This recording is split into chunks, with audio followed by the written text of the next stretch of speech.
Mankind has been engineered with brilliant physical traits.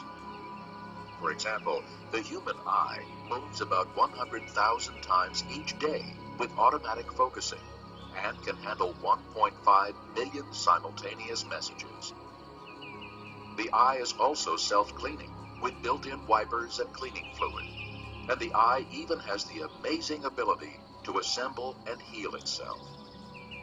Furthermore, God has designed the human eye to distinguish millions of colors, and his mind to appreciate the rich spectrum of beauty seen throughout creation.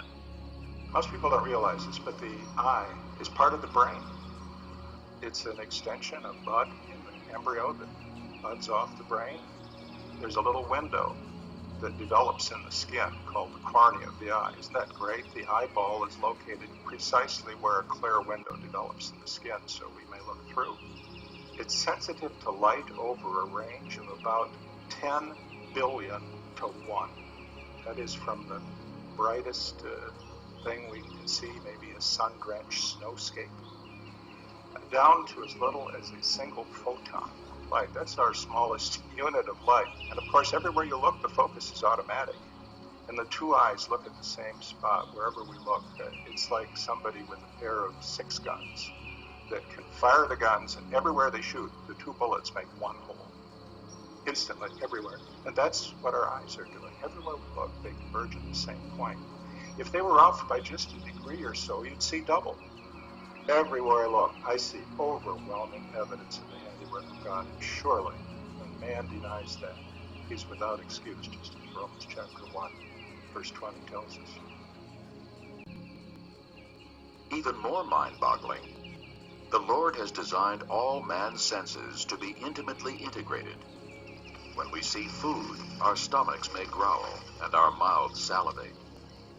Upon hearing the voice of an old friend, our hearts may leap for joy.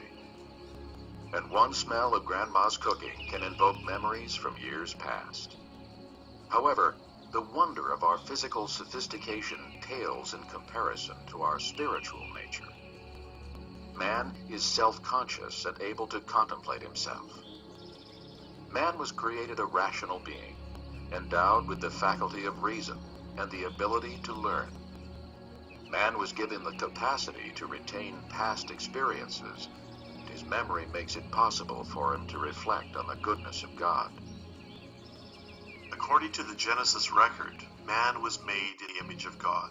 That means he had attributes, abilities, capacities that God had given him. When we read the Genesis 4 record, which is after the fall, we still see these abilities and capacities.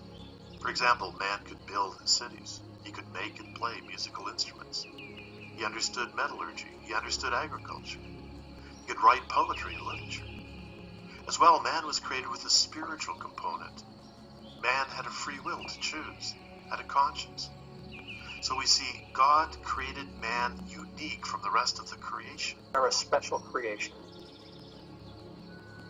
Another wonderful gift of the Creator to man is emotion.